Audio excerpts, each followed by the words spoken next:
Hello and welcome to Lion City Rock X Big O40.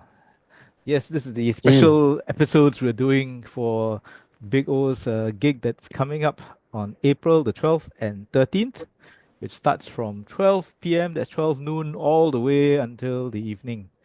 It's going to be just hours and hours of pure music and loads of fun. Right, Fun. Kevin? Fun Right, is all you need. yeah, Fun is that's all you right. need. Yeah, yeah. Uh, yeah, so it's going to be held at Blackbird, which is at Gilman Barracks. That's 8 Lock Road. And yeah, what's going to happen is it's actually 2 days, 2 days of bands playing. And we're looking at bands. Well, let me just quickly call out the names. We're looking at bands like The Mother, Typewriter, Obstacle Upsurge, Uh, Force Vomit, Great Spy Experiment, Plain Sunset, Disco Biscuit, Rudra, the Disco Pinholes, biscuit. yeah, the Pinholes, Astral, Opposition Party, and of course the one big band that we're talking to today for this special episode. Yeah. These guys were right there at the beginning, when the world hadn't been created yet. Uh, they, yeah, Genesis. yeah, yeah. In the beginning, there was nothing, right? And then these guys came along, and all of Get a sudden, there was something. They said, "Let there it? be indie rock and roll," and yep, and there was. Yeah, we are of course talking to the one and the only, the Oddfellows. Yay! Phew, phew, phew. Woohoo! Howdy. Hey man, hey, hi guys. Maybe you guys can introduce yourselves. Tell us what you guys do in the band. Okay, I'll start. I'm Patrick. I sing and play the guitar. Yeah, Kelvin here, and I sing and play the guitar too. Okay. Vince here. I play the guitar, but only 4 strings. The ukulele. No, not that one. Sometimes ukulele, but mostly bass. Okay. Hello, I'm Johnny. I'm the drummer. Hey, hi. Nice to have you guys down, man. Hello. Thanks a Thanks for lot. having us, Yeah, Chris yeah. and Kevin. Yeah. It's a pleasure always. Okay, Kevin. Okay. So we're gonna just dive into it. And of course, as we say, we always want to start at the beginning. So let's just go back into the mist of time, right, to the early days. So can you paint us a picture of what that was like in the early days of the Oddfellows, and what was the local music scene like back then? Uh, I guess the early days would be around 87, 88. Um, I think since we're talking about let's say the 40th anniversary of Big O, right? Like 40 years ago in 85, um, there wasn't really much going on in terms of original Singaporean music. Um, there was some local music being played on radio. For example, the Class X albums, and there were some big hits. Like everybody knows Tokyo Square, Gingerbread, and yeah. But Yeah. when Big O came out, I think they were championing a different kind of scene altogether. Um, they came from less mainstream, more alternative lifestyle, music, art scene kind of angle, and I think all of us we felt connection with that because we were searching for something deeper, something you know, something more edgy. I mean, we were young at the time, and so when Big O came out, I mean, I think we're all music fans first and foremost, right? I think we're all music fans. So, Yep. through Big O, we got to discover so much music, films, uh, like even comics and all the different things that they were championing. And growing up young and discovering the world, discovering ourselves as well. Big O was a fanzine that really opened our eyes and our hearts to a lot of different music, you know. So, but in terms of what's really happening in Singapore, there wasn't much happening at all, right? I think Kevin, you and Chris, both of you also grew up in that era, so I think you're quite familiar with Oh yeah. what I'm talking about. Yeah, yeah. I don't know whether the rest would like to chime in on the 80s period. Yeah, okay. So basically, maybe one thing I'll say is this. Before I joined the Oddfellows, right, in 1991, I met Patrick because Patrick was working the film fest with me, and it was organized by and Philip Chow was one of the directors. But before that, I was a singer-songwriter. I was playing gigs. I wasn't really writing my own songs here. I was just covering songs that I grew up with. And then what happened was that I knew Philip before Biko because Philip went to the army, my brother.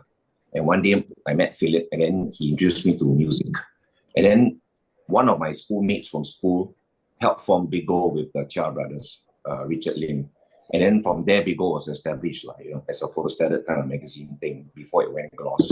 And then I met Patrick at the film fest, and then Patrick needed a lead guitar player and asked me whether I wanted to play. So that was like 91, right? So I joined then. But before that, I was in a singer-songwriter kind of guy playing to live solo gigs. And I would say that I think the scene was just beginning when because Substation came out, right? Around 90. So at least there was a scene that's emerging, I guess, in that way, So but before that there wasn't really much going on. I remember we just played gigs on our own here and there. But I think after the 90s, around the time when the Odds was coming out, and then when So Happy came out, then you got other bands coming in, and then the whole scene started to evolve. That's how I look at it. And what do you think? Yeah, but actually, Kevin and I actually met way back before 91. Yeah, we had mutual friends. Not sure whether you remember the twins, Brian and Barry, right? Yeah. So I think that was around 86. I was starting to write songs and all that, and actually I was looking for another guitarist to help me because I wasn't a very good guitar player at that time. So our mutual friend was like, "Hey, I know why don't you approach Kelvin? He's really good and all that." So they put me in touch with Kelvin. I called Kelvin up. I think this was around 86, and then Kelvin said, "Yeah, come over to my place," and I actually went over to Kelvin's place, and that was the first time I met Kelvin. Yeah, that's before the Oddfellows were formed, even, right? Yeah.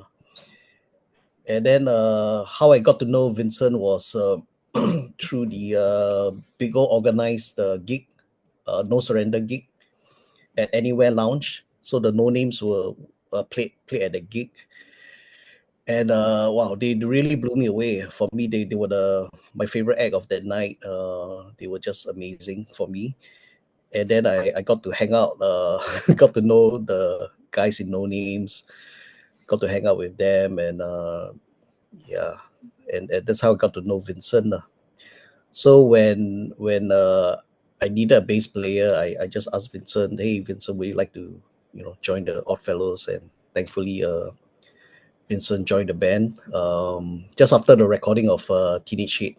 Before we released the album, because we were planning to do a lot of promo gigs. So Vincent thankfully agreed to join, and then after that, Kelvin joined just a few months later, actually. Yeah. So that's kind of like the genesis of the current Oddfellows lineup. But before Vincent and Kelvin joined, I met Casey. who was also an avid Big O reader. So we both had interest in the same bands, like REM, Sonic Youth, Replacements, and all that. So around 87, late 87, we say, hey, why don't we form a band, right? Yeah.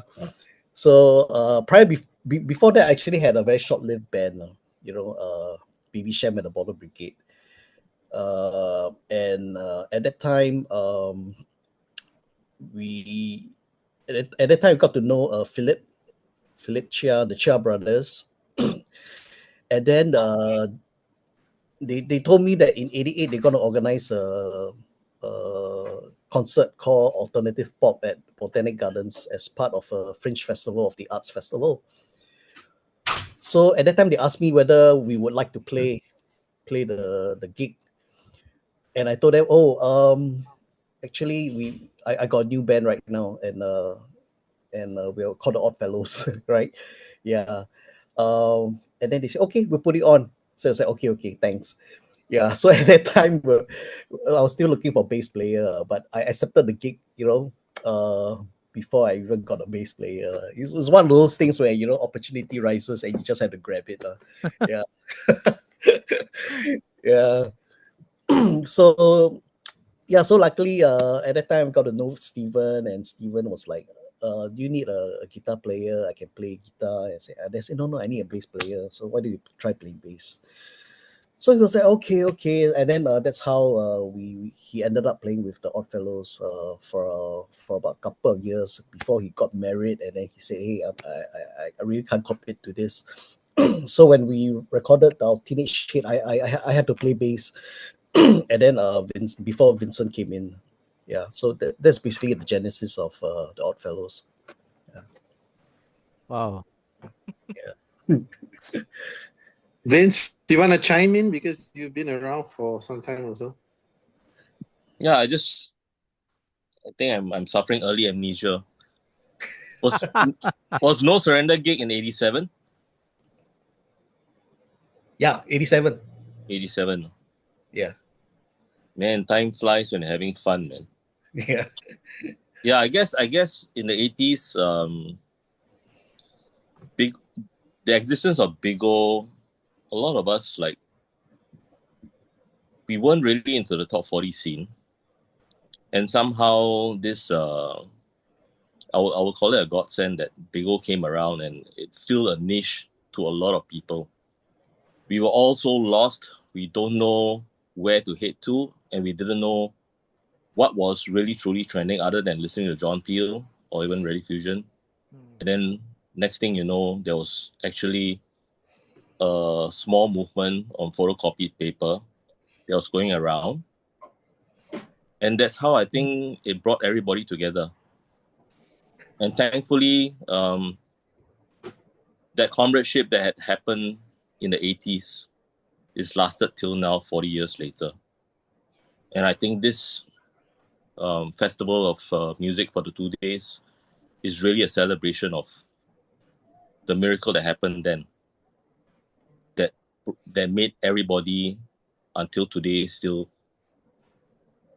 connected, still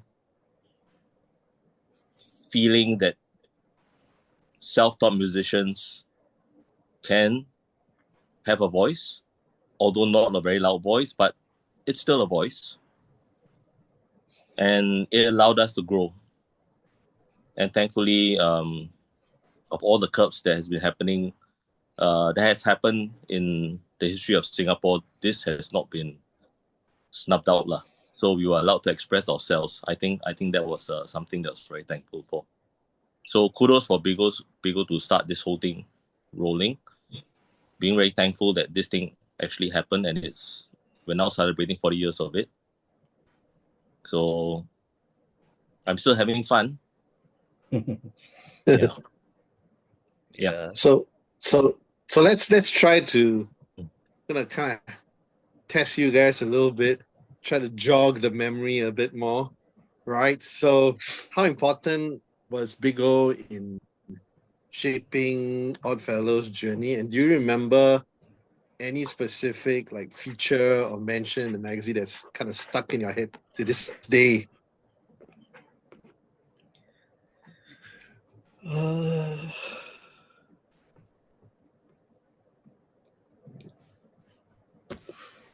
Wake up, Patrick. Wake up. uh, Okay, maybe I jump in a little. I think time Yes, for the thank you, Johnny. 90s to come out. They have shared their 80s. So to think of it, I'm not trying to say that I'm much younger than them, but I actually am. But of course, all of us are no longer that young now. Uh, I first encountered Big O at Dada Records. When I'm secondary 2 back then, yeah. So that reveals 1990, yeah. And back then I remember the mention of Oddfellows releasing their first Teenage Hit album. I bought that Big O edition particularly because it came with a free CD. So that was when I first got in touch and know of this band called the Oddfellows. So as all of you all know, I'm the second generation or third generation drummer. And actually that leaves quite a big impact on me as I was transiting from being like a very heavy metal influence to like all of a sudden, hey, there's this kind of a genre of music like a local Britpop sounding, so it got me very fascinated. But I actually likes the thing about Big O is when they have a lot of mentions about bands out there, and it also brings us back to those days where everything was like in a very primitive stages. You get to do your demos via cassettes and things like that, and then CDs was one of those things when band has the luxury to release in CDs. It was like wow. And one thing about Big O at the last page, they always have this advertisement to ask for musicians to join them. So I got in there because I saw that Oddfellows was auditioning for a drummer. Yeah, so and then back then there weren't even any form of like emails. So all we do was to write a letter, post it, and then send it to the address there. It's just like the pen pal, like those teenage magazine, yeah, or teens magazine. So and then finally after 6 months they got back. But that being said, what I want to say about the overall this Big O's uniqueness about mentioning bands in there, and it was one of a kind. It's the first time that hey finally there's a magazine that is actually featuring all the local acts other than also giving you about reviews of the overseas artists.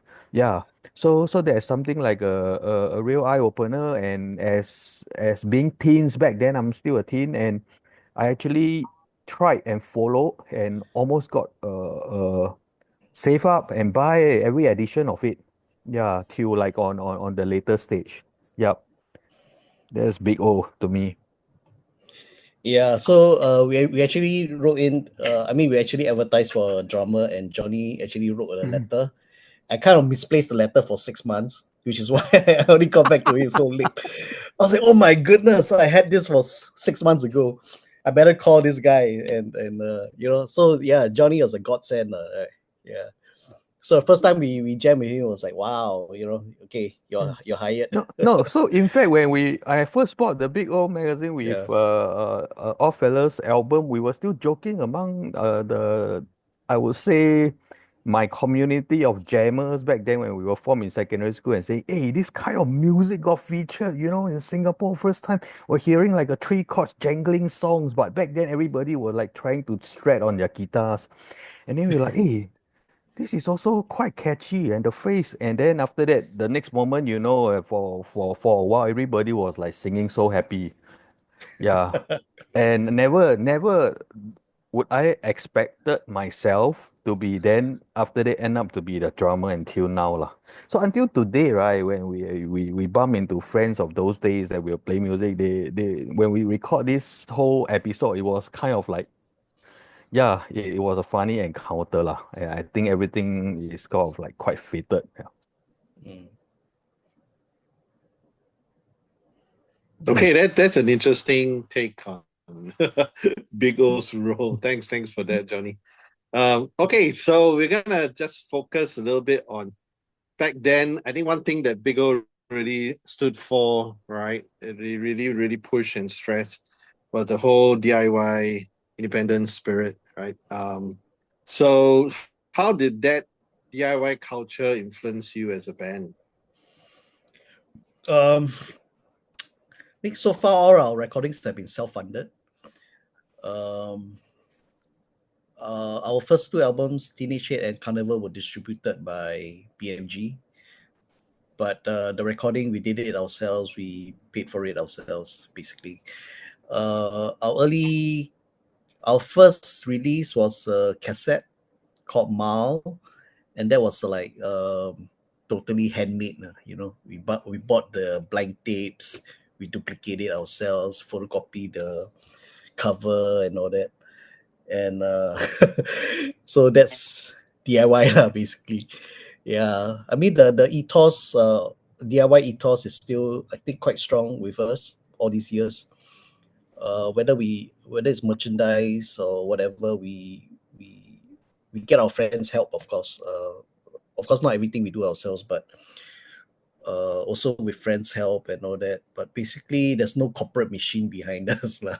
Yeah, no millionaires or billionaires backing us. Yeah.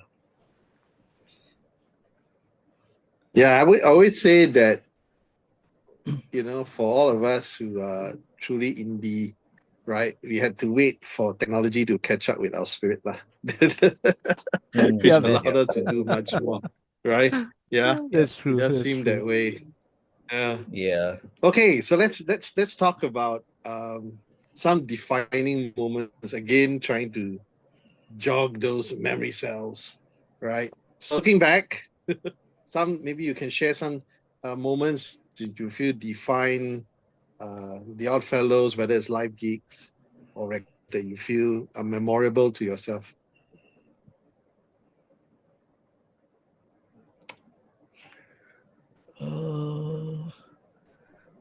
Anybody want to start?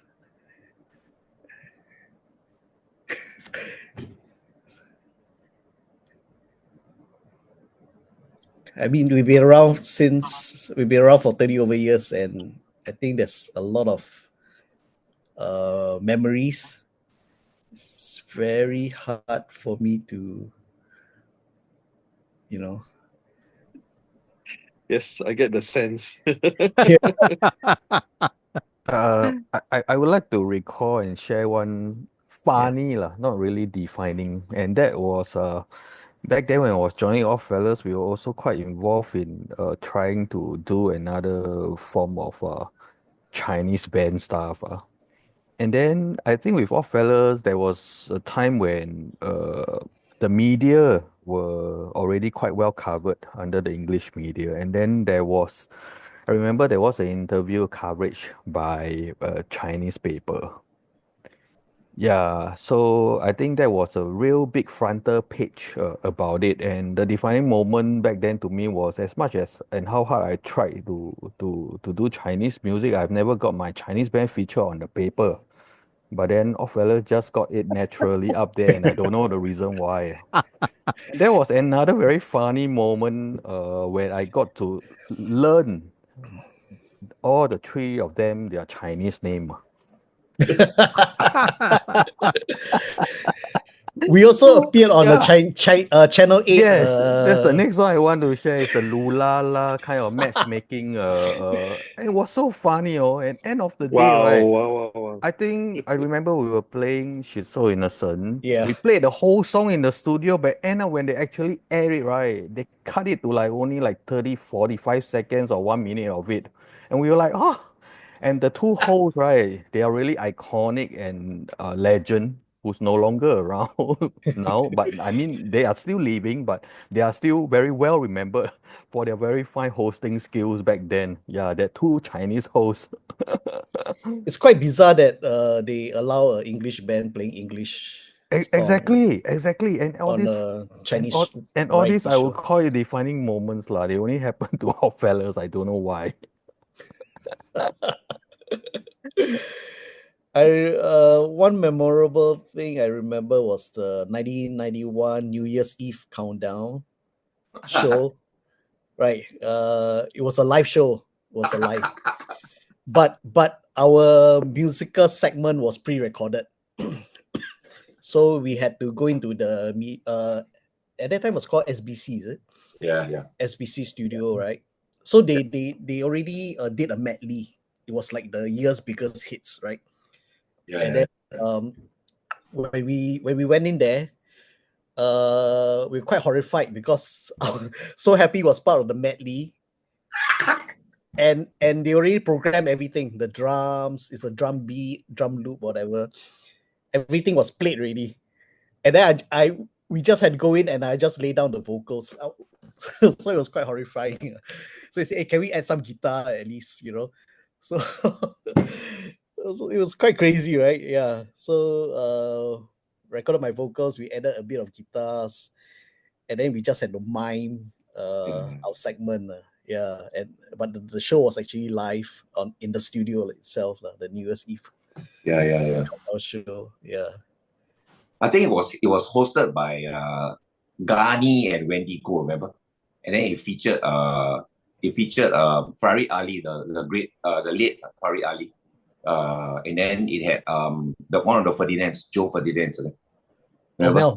Mel Ferdinand. Yeah. They call themselves Broadsword. They call themselves Broadsword. I think those are the guys. Max Surin. Max Surin. This is the first time we met Max Surin. Yeah. Then we met him later at the Singapore 50th SG50. SG50. Yeah, this one SG50. Yeah, SG50. Yeah. It was Vincent, me, you, and Wai Chong. I remember Wai Chong was in it, right? Yep. Yeah. I remember that. Yeah. That was any memories from the SG50 gig? Sing 50. Sing 50. Yeah, Sing 50. Sing 50. Wow. Yeah, that was quite wild because the venue was huge, and our sound check was at like 12 midnight or something, or 12:30 a.m. in the morning. So when we got there, was Jeremy or Montero on stage already, right? With Jacinta and all that. Yeah. Doing their sound check. So we were gonna come on after them. Yes. Yeah. So that and we had to wear in-ear monitors, right? Yeah, correct. Yeah. I think so far that's the only time I've worn in-ear.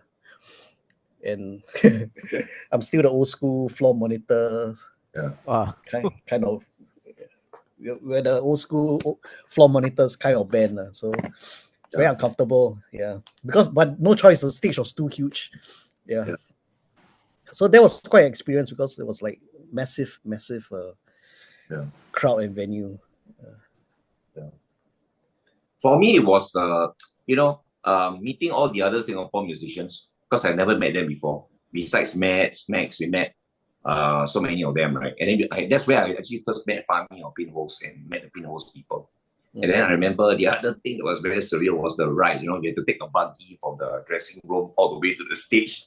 That was how big the whole area was, right? Yeah. But it was this interesting situation where you're just meeting all the so-called who's who of Singapore musicians. That was quite interesting for me. At the same time, very surreal. Yeah. Okay, so in the 30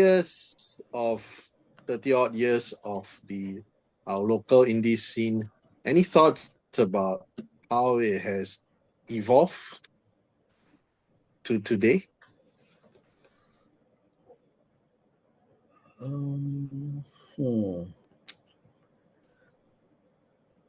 Wow. Definitely it has evolved.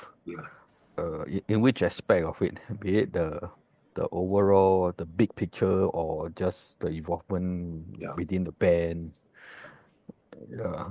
Yeah. I actually know quite a few of the younger bands in the scene, different aspects of the scene. So I am connected to the punk and the ska scene, and also connected to the indie scene, and also to the whole noise scene. And definitely there's a big evolution in terms of the fact that I think the younger bands, technically they're a lot better, I think. they've evolved that way. And then I think, frankly, everything they are kind of like better. They are more evolved. They look better. They know how to, they know how to present themselves, project themselves better. So I think it's quite exciting. But I think the biggest challenge right now for the Singapore scene for me is I think space.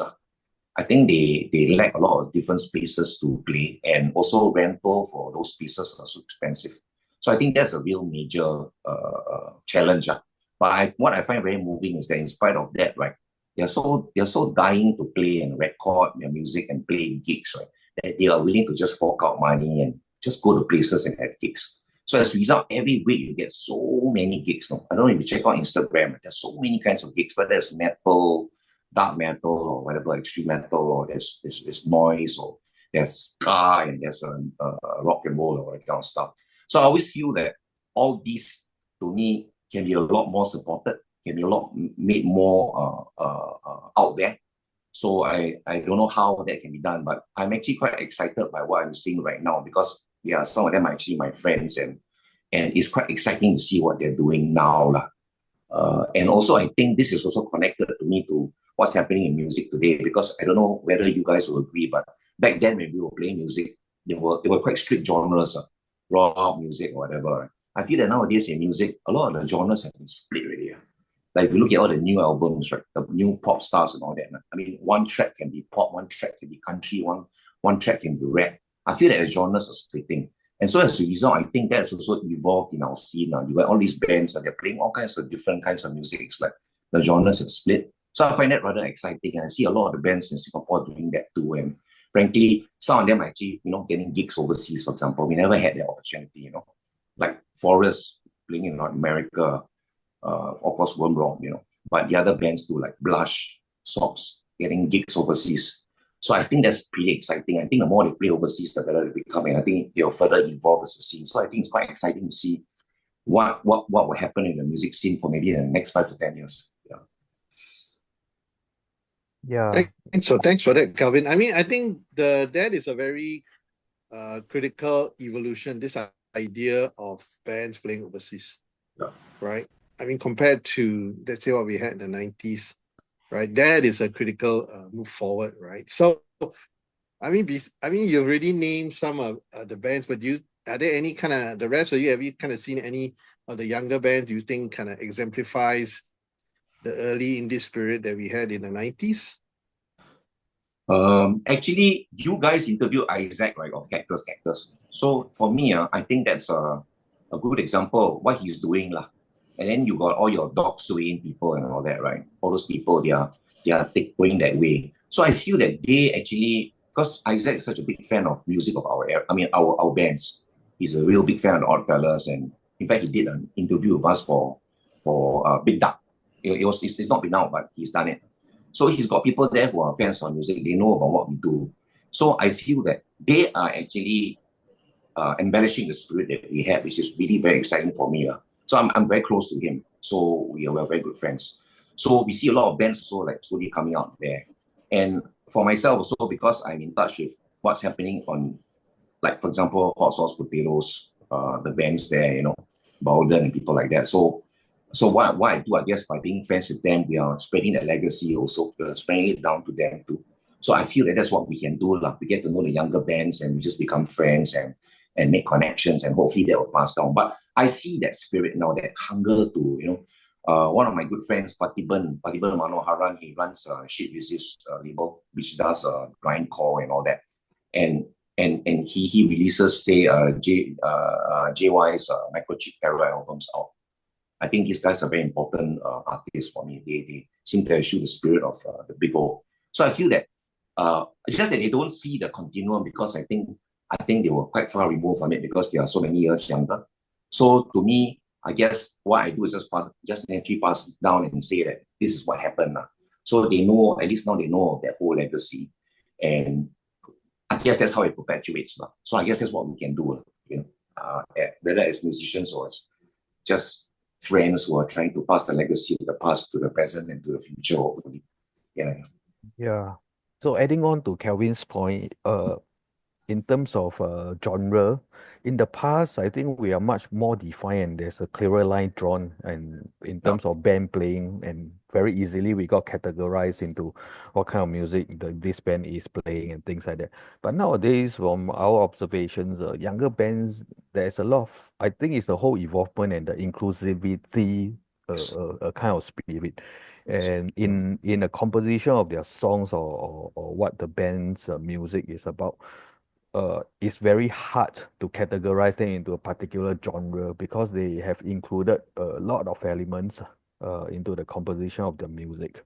Yeah, and I think that has got to do with this in inclusiveness of everything lah. And they are much more well exposed to different types of music. You remember those days when we were gigging in substations and there will be particular supporters who come only for OP, and then after that you will always end up in a lot of conflicts among the crowd, right? Booing each other and things like that. Yeah. But you hardly see that now, man. Yeah, man. Yeah. Everybody support everybody. Yeah. Actually, I think the audience have kinder these days. I Yeah. think back then the crowd was a tough crowd, very tough crowd. Mhm. Yeah. Calvin, continue. Yeah, because no, I was going to talk to Patrick that recently our Tone House gig, for example, Mhm. we were like by far the most senior band, right? And there was Brass Pasar, and there was Bolden, and there was Circle and Kid, right? I mean, there was beautiful fellowship among them, beautiful fellowship among them, and I became friends with quite a lot of them. And I agree.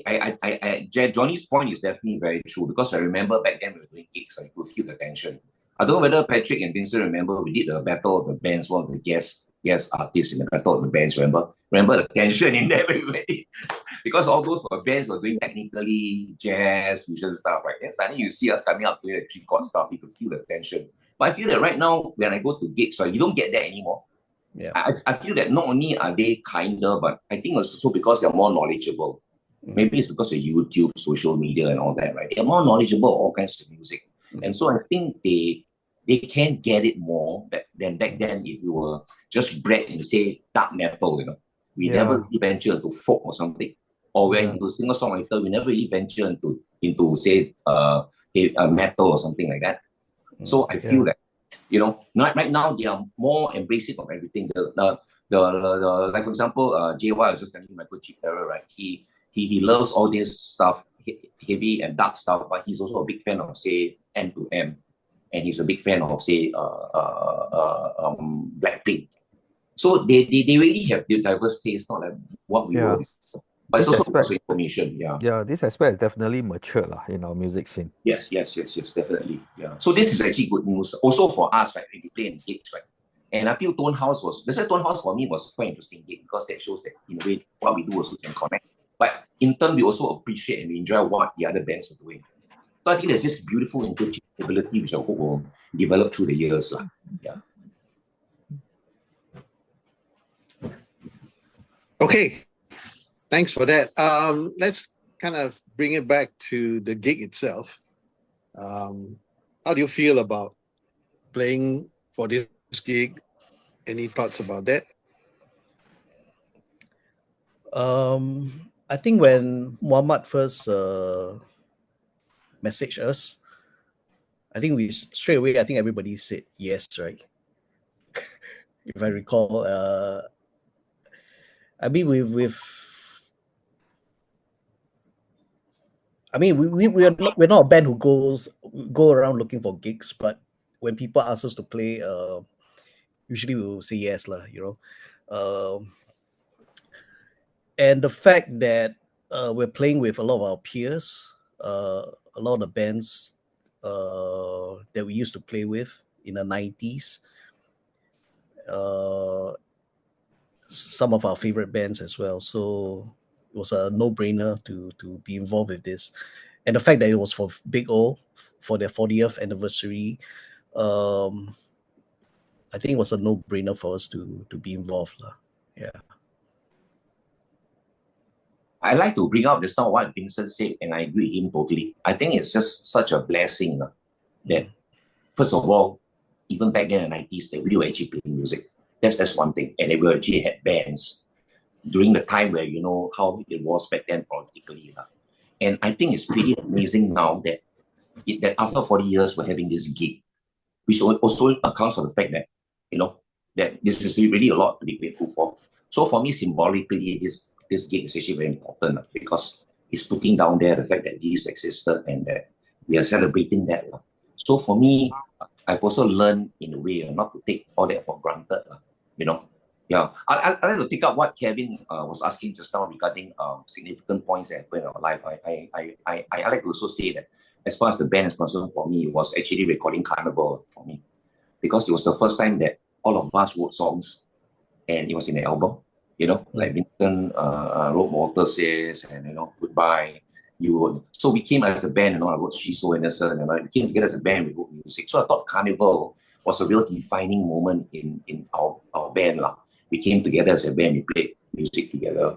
Yeah, and of course, this new album is also very important because it just came out from the COVID and it evolved to what it was.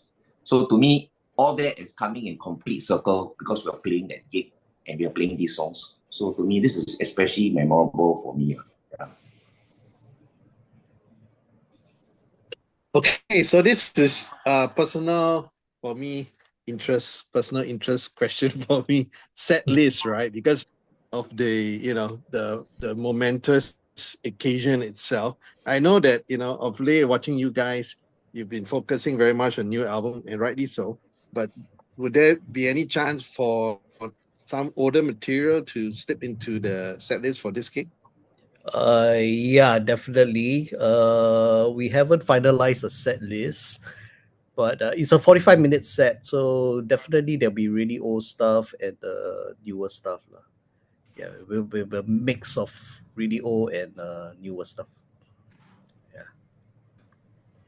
Okay, so driving in my car, lah. Yeah. No, no. Riding. No. He's teasing. Yeah. Okay. Trains are I mean, we've been talking about to a certain extent we've really been covering this a lot in terms of Bigo's legacy, right? Because the thing is that this gig celebrating 40th anniversary. So what at the end of the day, because Bigo is not with us anymore, but what does Bigo represent and what does it stand for each one of you?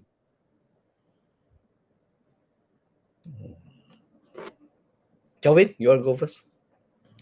I knew Philip when I was really young, and then I saw people evolve. I think the most important thing for me, first of all, besides that exposure to different kinds of music and culture, which we otherwise would not have gotten, that's one. The second thing was your expanding of your range and your understanding of art forms, whether it's film, music, art, or whatever. That's one thing. And the second thing was also the opportunity to develop our skills because I was, for the longest time, reviewing their albums. I was a jazz reviewer for them. And then I got to write articles, so that developed my skills in journalism. But I think one of the most important things for me is community. We develop a community of us, and right now, some of us have become friends. And also, as a result of that, obviously, I ended up playing with the Oddfellows. But then at the same time, when I first came out of my own albums, Bigo was always a very tireless champion of local music and local artists.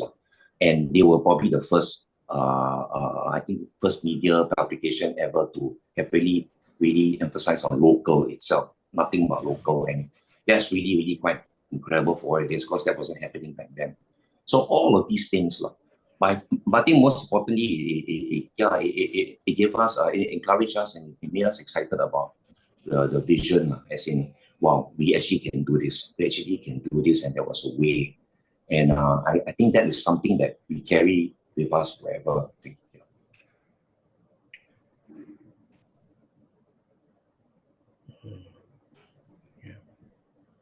Anybody else want to chime in on that? About Bigo legacy?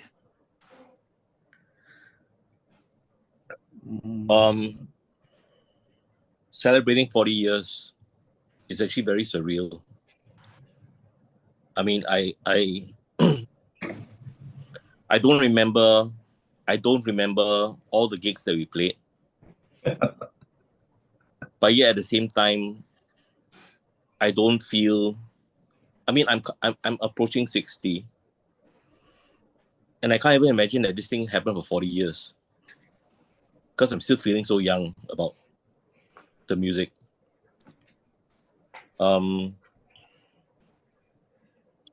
Big O's existence has always been, I guess now that they've closed their chapter last year, we kind of took a lot of things for granted.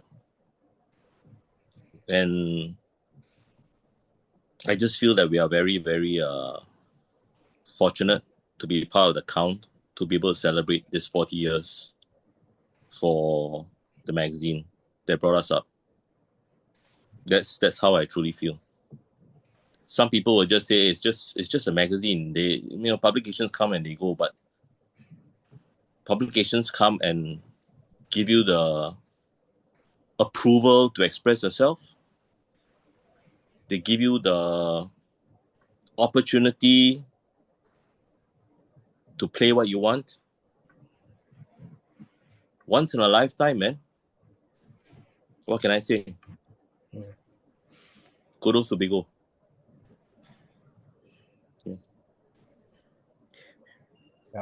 So, like its name, it's really the before I get old thingy.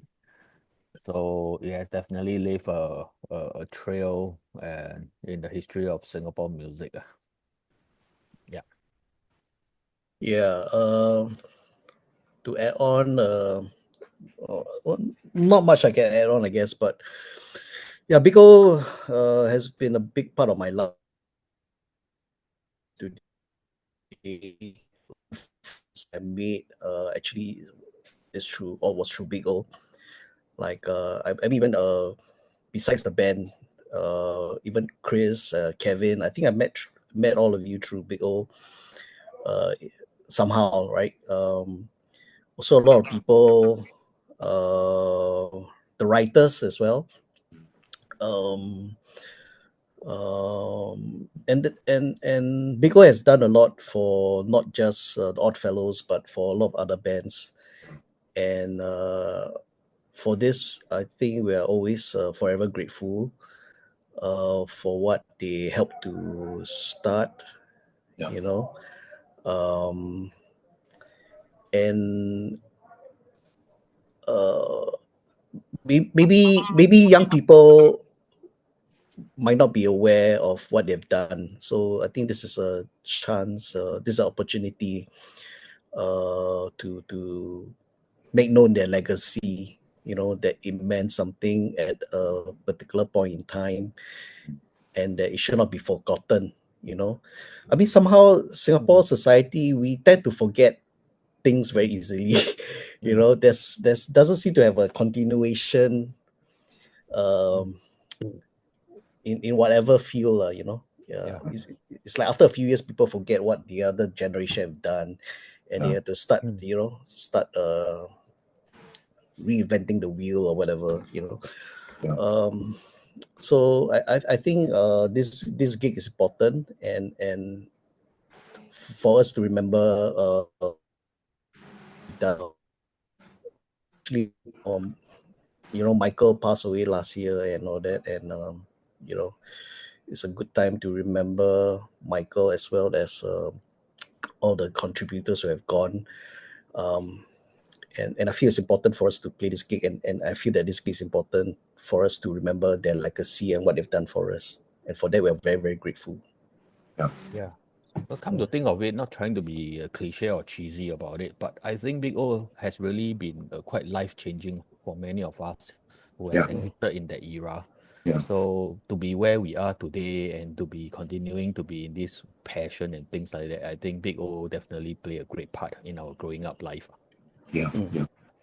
I think I don't know how, I think all of you maybe went to the wake, right? Michael's wake, right? So I was there, remember, and I've not seen them in decades. I remember I've not seen Philip and Stephen, all of them in a long time. And I must say that after I came back from it, it was incredibly poignant for me. Because first of all, his death was such a shock. And then at the same time, you know, when someone you feel for passes away, you tend to think about the past, right? What the time. So I started suddenly when I took the bus ride home from the funeral, I started thinking about all the time she spent, like I remember we used to go over to Michael's place, around the Delta area. You remember that huge sporting place? Then we'll listen to music and then we'll discuss Bigo stuff. And then, I had the privilege of knowing them before they were Bigo. I used to go into Philip's very small apartment in Lorong 1 to Payo to listen to music. And I saw the evolution of Bigo because my friend Richard was doing a meeting regarding Bigo there, and it developed, And then suddenly you remember all these things, then you realize, wow, I mean, I tend to agree with Vincent so that we take things for granted. And I think of that, Michael's death and going to the wake really shocked that in me. I said, wow, a lot of things took for granted and really should be grateful. And then I also want to say something like Crystal. Chris, I don't know if you remember, but I actually got to know you because of AWOL. And you remember you all launched your album in Substation, and then I played for you guys as a guest. You remember that? Yes, I remember We did, that. Take Five, right? Take Five. It was a very weird version of Take 5 That because was nobody could remember the. But I really enjoyed that gig. And thank you. After so many years, thank you for inviting us. Inviting me at least. That was really good gig. Yeah. Thank you. So I want to let you know that I remember. And that's also because of Bigo. Because it was not Bigo we would have met, right? That's So true. To me, this is the power of what the magazine has done for all of us. Yeah. That's true. Yeah. Thanks for reminding me about that, Kevin. Yeah. And here's not Caleb. Sorry. and here's an interesting trivia. There's actually a Bigo cover where it's me and Calvin in the front. Yes, I remember that, bro. I remember that. That was the good one. I still have it.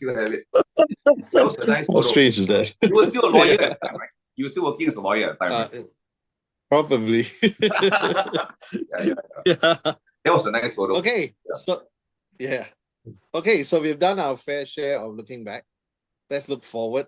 So what's next for the Oddfellows? What does the future hold? I guess after this gig, we probably discuss about about recording. Yeah, maybe an EP on album, but yeah, don't to confirm anything on right now. Yeah, but I mean, the good thing about us is that we've never broken up. Some people assume that we actually broke up before and then we reunited or whatever, but actually we have never ever broken up, and we've always been playing all this while, and we'll continue to make and record music. Yeah. So that definitely be more coming from us. Yeah, that's good news, Pat. That's really good news. Yeah. Okay, our last thing that I would request from you guys, maybe you have a message to all your fans, whether they've been around with you for all these years or they just discovered you. Do you have anything you want to say to them?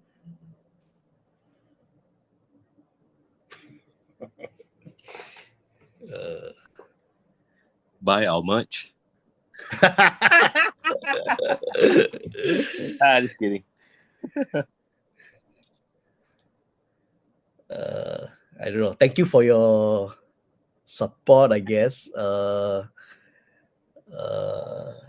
Yeah, continue the rock. Continue the before I get old spirit. May you always thank you for all your support these years, and may you always do what you like to do what gives you meaning, and God bless you. Yeah. But yeah, thank you guys, man, for agreeing to come on and do this thing. I think for those of you who still haven't got your tickets yet, you gotta quickly go and get, because they are actually I've just been told that they are going really fast. Go to the Neonpulse. That's TheNeonPulse.com to get your tickets. You can get tickets for both days or single day kind of thing as well. And not only that, but you also can order some merch.